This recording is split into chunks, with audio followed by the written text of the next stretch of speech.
Olá, pessoal, espero que todos estejam bem. Fazer uma dissertação pode ser um desafio, vocês concordam? E para superá-lo, existem trilhas que podemos seguir e que nos ajudam na caminhada rumo a um texto escrito de qualidade.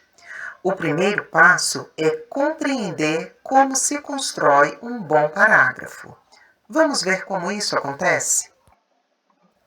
Em primeiro lugar, precisamos entender que um texto escrito pode ser formado por vários parágrafos. E cada parágrafo é uma unidade coesa e coerente de informação.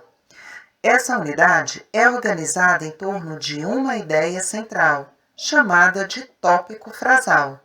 Assim, todas as outras ideias devem estar relacionadas a essa ideia núcleo. Vejamos este exemplo. Aqui temos a introdução de um parágrafo dissertativo. O tema da redação é sobre a economia em tempos de pandemia. Assim, o escritor começou seu parágrafo propondo uma reflexão sobre a organização do dinheiro público. Viram? Esse é o tópico frasal do parágrafo. Posteriormente, ele desenvolve essa ideia núcleo, argumentando que essa organização do dinheiro público deve ser feita por meio de uma economia solidária. Por fim, ele conclui o seu parágrafo sinalizando que, para haver essa economia solidária, é preciso vontade política. Perceberam? O parágrafo é organizado em um tópico frasal, o desenvolvimento desse tópico e a conclusão da ideia lançada. Como é um parágrafo de introdução, nós esperamos que nos outros parágrafos o escritor detalhe as ideias lançadas nessa introdução, mas isso será assunto para outras aulas.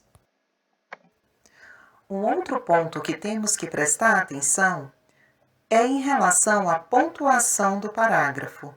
Vamos analisar? Temos que tomar muito cuidado para não fazermos um monobloco. E o que é isso? O monobloco é quando eu não marco o fim dos meus períodos, das minhas frases, com o devido ponto final. Por exemplo, veja que no primeiro quadro as ideias estão emendadas e é até difícil ler. Veja. Em um período de crise econômica, é importante repensar sobre a organização do dinheiro público. A economia solidária pode ser um meio pelo qual os recursos financeiros cheguem a todos de maneira justa.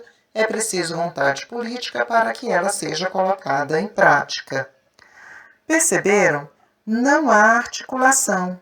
Assim, é muito importante que cada parágrafo seja formado por no mínimo 2 períodos. No exemplo que demos, temos a articulação de 3 períodos, bem pontuados. Observe como a leitura fica mais articulada. Em um período de crise econômica, é importante repensar sobre a organização do dinheiro público.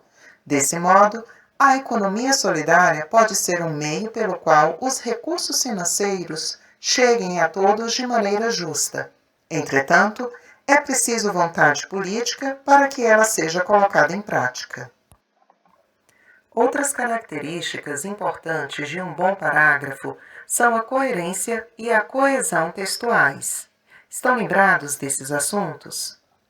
Analisem que o parágrafo tem uma sequência lógica. Ele fala sobre a organização do dinheiro público, depois afunila essa ideia com a noção de economia solidária e finaliza sinalizando que é preciso vontade para que esse tipo de organização do dinheiro público aconteça. Temos, assim, um parágrafo sem contradições, coerente.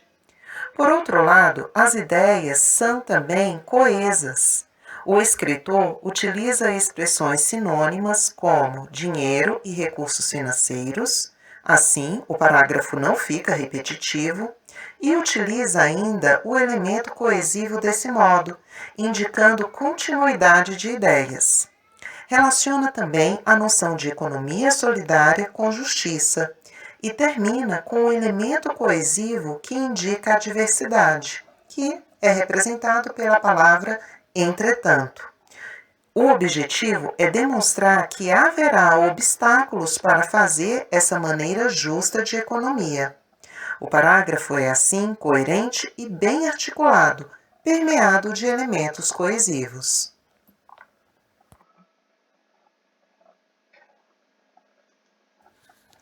Resumindo, um parágrafo de qualidade deve ser formado por vários períodos, no mínimo 2.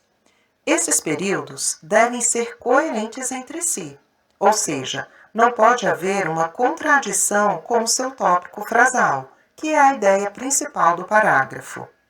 Por fim, deve existir ainda elementos de coesão entre os períodos e as ideias lançadas. Assim, teremos um bom parágrafo.